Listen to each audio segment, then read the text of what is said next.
Oke, selanjutnya kita bahas soal nomor 2, yaitu tentang lindung nilai atas komitmen penjualan. Karena ini komitmen doang, maka saat terjadinya tanda tangan komitmen, di jurnalnya ini pasti no entry ya.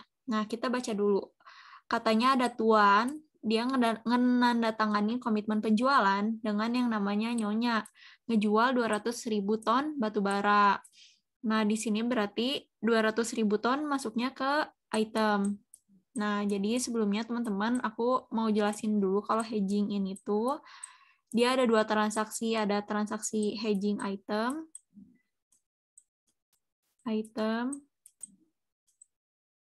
sama hedging instrumen. Nah, dua-duanya tuh, kalau misalkan hedging ini, dua-duanya tuh harus ada gitu.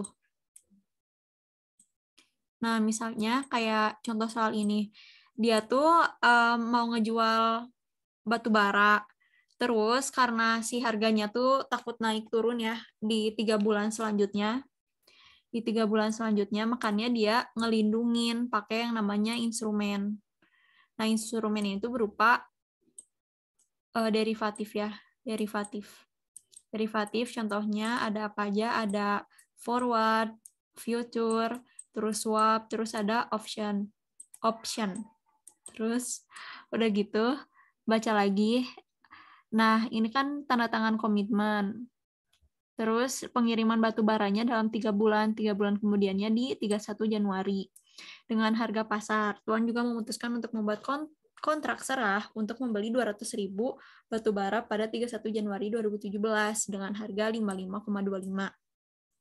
Kontrak diselesaikan secara neto, terus asumsinya bunganya 12%, harga penjualan pada masing-masing yang diberikan ada segini ya, di 1 November harga jualnya 55,25, di 31 Desember harganya turun, jadi 55,1, baru di 31 Januari ini harganya dia naik, ini turun. Oke, kita disuruh bikin jurnalnya. Ini kita tulis diketahuinya dulu. Ini ada itemnya. Kuantitasnya 200.000 ton, terus ada instrumennya. Instrumennya ini pakai forward kontrak, harganya 55,25, penyelesaiannya secara neto, terus tingkat bunganya 12%. Nah, karena ini per bulan ya, dari November ke Desember ke Januari, makanya kita harus dibagi per 12 bulan. Maka, tiap 1 bulannya akan dikenai bunga sebesar 1% per bulan. Nah, di sini kita tulis lagi si harga jualnya. Terus, pada 31 Desember, ternyata harga jual kontraknya ini tuh turun kan? Harga jual kontrak turun. Di sini.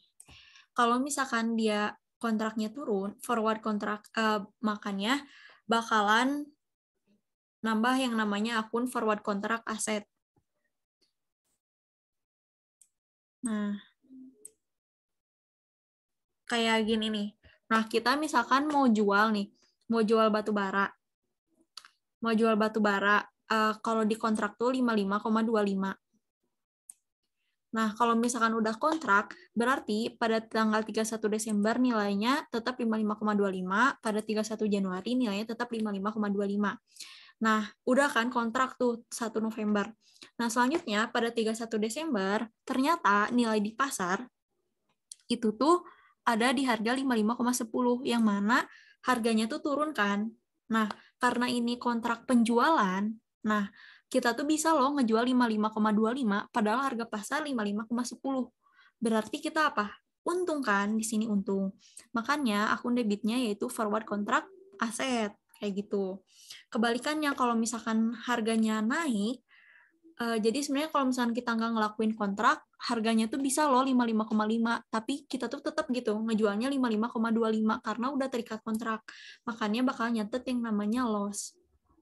Nah, biasanya kalau misalkan hedging ini tuh dia kayak ada efektif gitu kan, biar efektif gitu. Biasanya kalau misalkan hedging itemnya naik, hedging instrumennya dia turun. Nah, oke. Berarti ini clear ya, jurnalnya ini forward contract pada unrealized gain. Selanjutnya kita hitung nih, nilainya berapa. Oke. Tentunya kalian masih ingat ya dari pertemuan kemarin, kalau misalnya ada rumus buat market value dari kontrak sama dengan current dikurangi spot dibagi 1 ditambah bunga dipangkatin sama waktu T dikaliin sama national amount. Oke. Di sini kita hitung. Kita masukin ya. Current-nya di 31 Desember. Kita lihat harga jualnya di 55,1. Baru dikurangin sama spot. Spotnya di sini, bukan spot deh, ini current, ini kontrak. Harga kontraknya. Di sini harga kontraknya di 55,25. 55,25. Baru dikaliin national amount-nya 200.000 dibagi sama 1 plus R-nya pakai yang ini 1%. Pangkat T-nya berapa? T-nya ini tuh dari yang kita catat 31 Desember ke jatuh tempo di 31 Januari. Ini ada berapa bulan? Dari 31 Desember ke 31 Januari ada 1 bulan. Nah, setelah kita hitung nanti kita dapat 29,703. Nah, ini juga sama ya pencatatannya. Kayak gitu. Ini dari 55,1 dikurangi 55,25 itu ya. Baru di sini kita nyatet kan yang tadi udah aku bilang ya, kalau misalnya kontraknya dia gain, berarti itemnya dia loss karena berkebalikan. Berarti di sini unrealized loss on sale commitment pada sale commitment sebesar 29.703. Terus udah gitu pada 31 Januari nilainya berubah kan, makanya kita harus nyatet lagi. Nah, kebetulan pada 31 Januari ini ada penyerahan penjualannya juga, makanya di sini ada jurnal penjualannya. Di sini kita nyatet dulu jurnal perubahan harganya. Kita lihat di sini dari 55,1 ke 55,1 ke 55,5. Berarti ini naik kan. Kalau naik berarti dia forward contract liability. Cara ngitungnya gimana? Cara ngitungnya sama kayak tadi. 55 current-nya berapa? 55,5. Terus harga kontraknya berapa? Harga kontraknya kan di 1 November ya. Berarti kita tetap pakai yang 55,25. Kurangi 55,25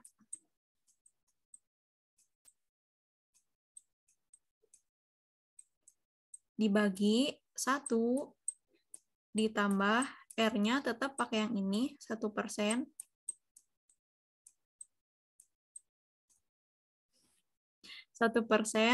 dipangkatin berapa? Kan ini kita transaksinya di 31 Januari sampai jatuh tempo. Jatuh temponya tetap di 31 Januari. Berarti nggak ada lagi kan, nggak terikat berapa bulan lagi. Makanya di sini bulannya kita tulis 0. Dikaliin national amount-nya. National amount-nya yang ini 200.000. 200.000.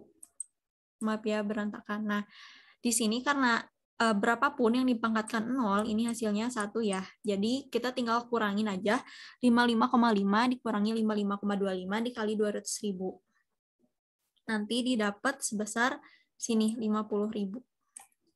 Nah, kan kita kan bakal nyatet forward contract liability. Sementara di sebelumnya kita nyatet forward contract aset. Makanya kita harus ngehapus forward contract aset terlebih dahulu. Ini kita hapus dengan cara kan forward contract aset di debit, berarti dihapus dengan cara di kredit forward kontraknya sebesar nilai yang tadi 29 29.703. Baru di sini ada unrealized loss on forward contract sebesar 79.703 didapat dari penjumlahan ini. Oke. Nah, baru yang jurnal yang ini kebalikannya ya kayak yang tadi.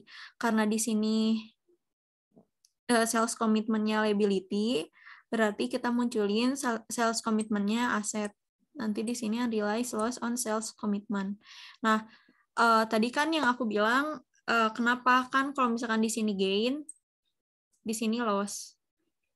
Nah, yang kata aku bilang itu selalu berkebalikan, tapi hal ini tuh kita harus mantau lagi gitu, karena nggak selamanya kayak gitu. Kayak misalnya di sini.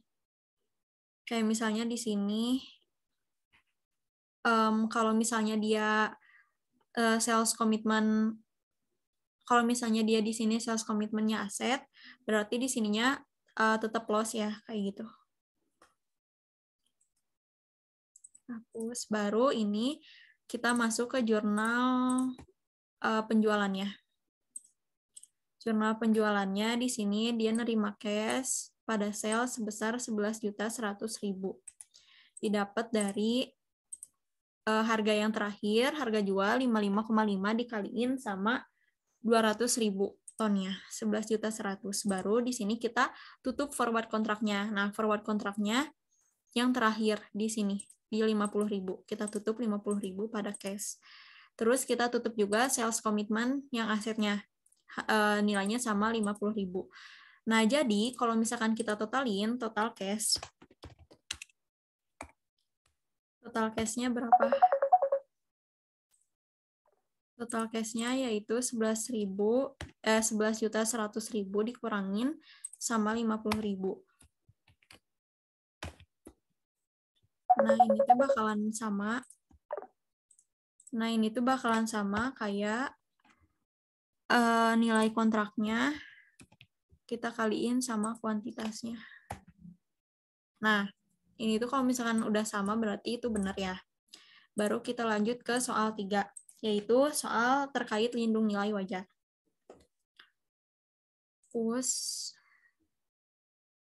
Oke, kita baca dulu.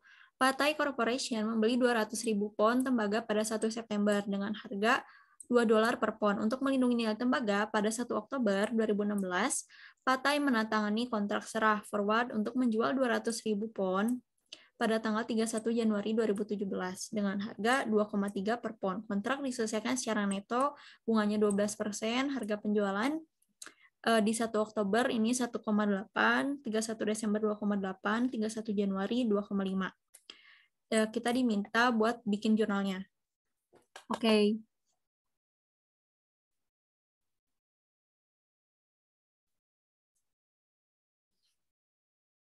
Jadi kita pertama nyatet dulu transaksi pembelian dari tembaganya. Nah, ingat ya, kalau misalkan tembaganya ini pada 1 September. Ini harusnya 1 September ya. 1 September.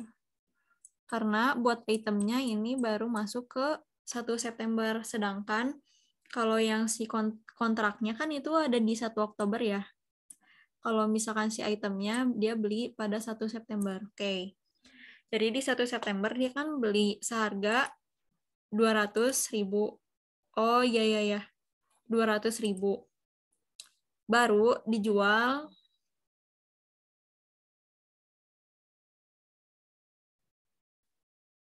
Oh iya. Nah, ini jadi sebelumnya tuh 1 September dia tuh udah beli pon tembaga. Nah, dia tuh mau beli kontrak serah atau forward kontrak buat ngejual tembaga ini. Jadi 1 September ini tuh dia belikan. 1 Sep dia beli.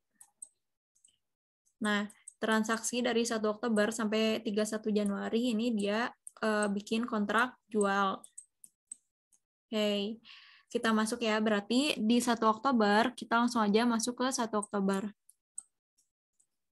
Yang mana di 1 Oktober nilainya tuh bakalan sebesar 360.000 atau sebesar si nilai current-nya di 1,8 dikaliin sama 200.000 pon.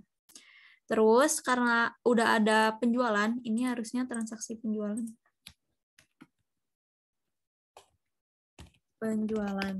Terus di sini kita karena udah ada penjualan berarti kita harus nyatet juga bebannya yaitu COGS pada inventory sebesar 400.000 yaitu sebesar pembelian tembaga pada 1 September yaitu 200.000 pound dikaliin sama $2. Nah, terus kan kita sebelumnya udah nyatet ya AR-nya sebesar 360.000. Tetapi pada 1 Oktober harga tembaganya tuh malah jadi 1,8. Malah jadi pada 31 Desember harga tembaganya malah jadi 2,8.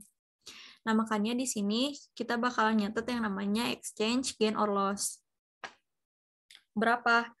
Nah, ini sejumlah 2,8 dikurangi 1,8 perubahan dari harganya dikaliin sama 200.000. Nah, terus buat yang si kontraknya, ini kita pakai rumus yang tadi ya. Rumusnya current spot dikurangi kontrak price dibagi 1 plus bunga pangkat T, pangkat waktunya dikaliin national amount.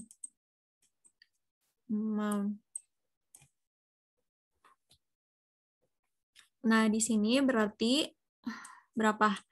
Current spotnya berapa di 31 Desember? Kita lihat 31 Desember, current spotnya 2,8.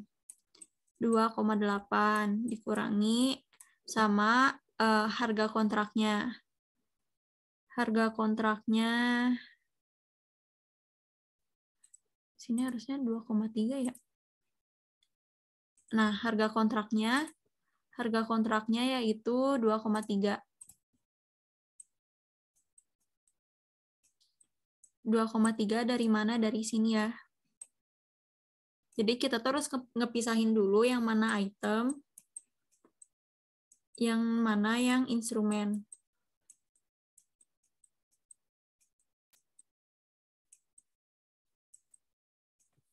Nah, kita bagi sama 1 ditambah R-nya berapa. Kan kalau misalnya tingkat bunganya biasanya ini per tahun ya. Kita bagi dulu ke dalam bulan. Jadi 1% per bulan. 1% didapat dari 12% dibagi sama 12 bulan. Oke, berarti di sini tambah 1% pangkat. Dari 31 Desember sampai jatuh tempo di 31 Januari ada berapa bulan? Ada 1 kan? Berarti ini pangkat 1. Kita kaliin sama si harga itemnya, yaitu 200.000 pound. National amount-nya. Nanti didapat sebesar 99.010. Ini pasti caranya sama. 2,8 dikurangi 2,3 dikaliin sama 200.000 dibagi 1 ditambah 1% pangkat 1. Oke. Nah, selanjutnya gimana kita bisa tahu yang namanya gain atau or loss-nya. Nah, jadi kan misalnya gini nih. Kontraknya tuh kita ada di 2,3. Terus tiba-tiba di 31 Desember kontraknya tuh menjadi 2,8. Awalnya nih 2,3. Terus kontraknya jadi 2,8. Ini apa kontrak apa? Ini kontrak jual kan? Kontrak jual. Nah, sebenarnya kita tuh udah ngebikin kontrak nih bakalan ngejual tembaga seharga 2,3. 2,3. Nah, mau kita ngejual di 1 Oktober, 31 Desember, 31 Januari, nilainya tuh tetap 2,3. Nah, sedangkan seiring berjalannya waktu, nyampe tuh di 31 Desember, ternyata di pasar tuh harganya udah jadi 2,8. Padahal nih ya, kalau misalkan kita nggak ikut-ikutan yang namanya kontrak, kita nggak ngelindungi nilai ini, kita bisa tuh ngejual di 31 Desember sebesar 2,8. Cuma karena kita pakai kontrak buat ngelindungi nilai, berarti di sini bakalan ada yang namanya loss. karena rugi gitu. Harusnya kita bisa jual 2,8 tapi kita malah jual 2,3. Makanya di sini loss. Nah, karena hedging ini yang tadi aku bilang ada item sama ada yang namanya instrumen, dan ini tuh nilainya selalu berkebalikan. Kalau itemnya naik, instrumennya turun. Jadi kalau misalnya di sini loss, pasti di sini gain. Nah, gimana buat ngebuktiin kalau misalnya itu tuh berbanding terbalik? Nah, misalnya kan kita mau ngejual AR nih. Mau ngejual AR. Nah, dulu tuh ngejual AR awalnya tuh 1,8. 1,8. Terus di 31 Desember kita tuh bisa ngejual AR 2,8. Berarti kan ini nilai AR-nya naik kan? Nah, makanya di sini ada yang namanya exchange gain.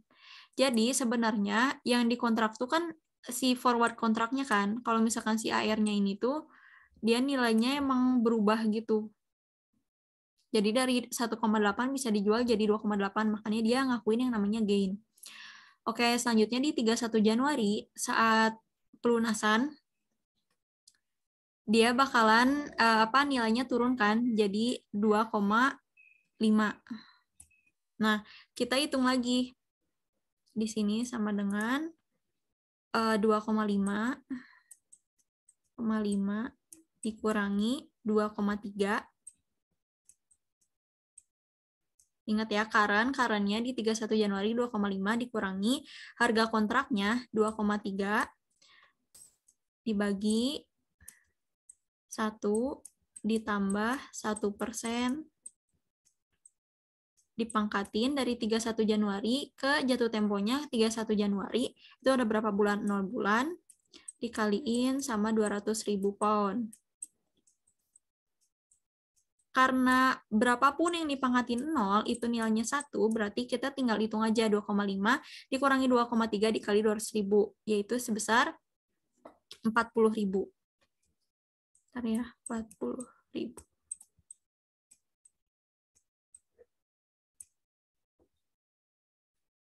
Nah, sebenarnya ini bisa dipisah atau bisa disatuin juga. Ini kita ingat-ingat ya, nilainya 40.000.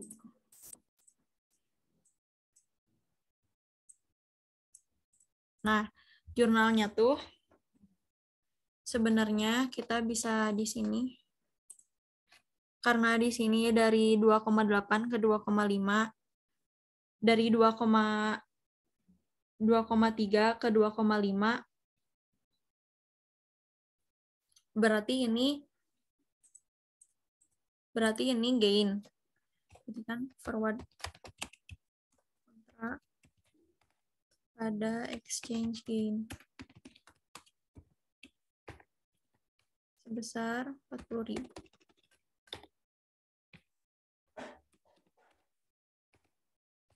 Ini sebesar 40.000. Baru yang di sini kita akuin AR-nya nilainya berkurang kan dari 2,8 ke 2,5. Berarti di sini exchange loss pada AR sebesar berapa? Sebesar sama dengan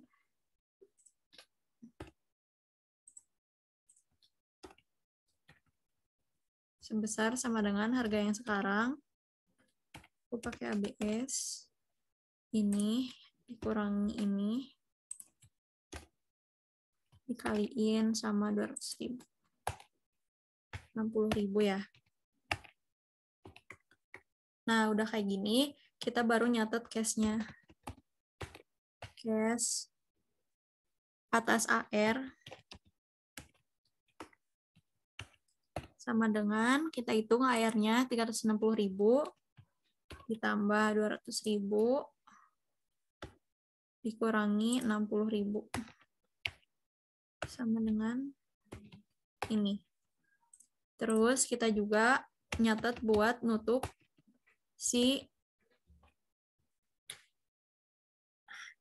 oh ya udah gini aja. Nah, kita di sini juga nutup buat nyatet jurnal buat nutup si forward kontraknya. Yaitu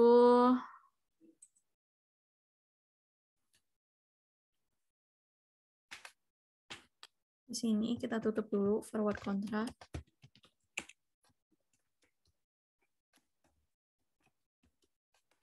Pada cash. Sebesar berapa? Sebesar minus. Sama dengan minus ini ditambah ini.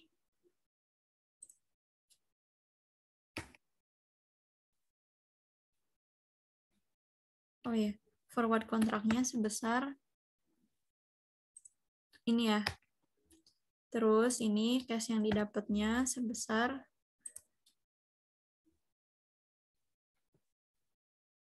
loh.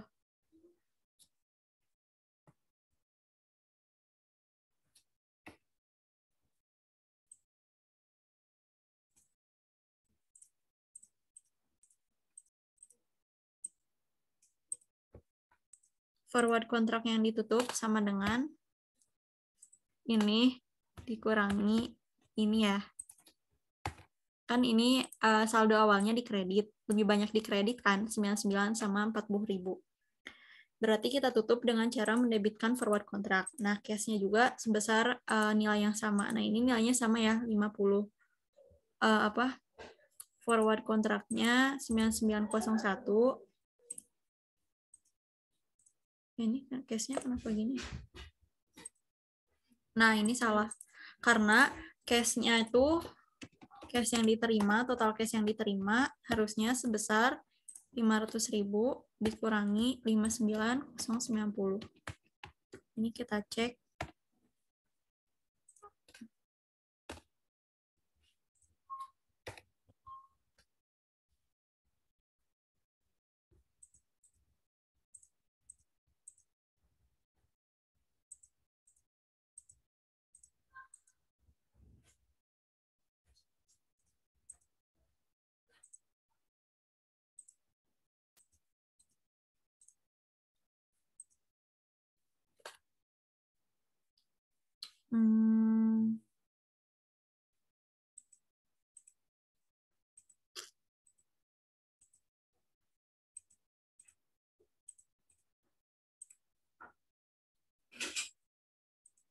Ini aku juga nggak ngerti sih, tapi menurut aku kayak gini. Karena cash yang seharusnya didapetin berdasarkan ini tuh harusnya diceknya tuh di akhir.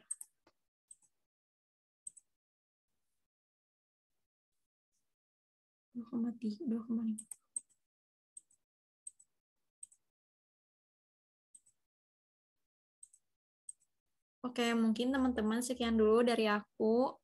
Mohon maaf bila ada kesalahan. Sampai jumpa.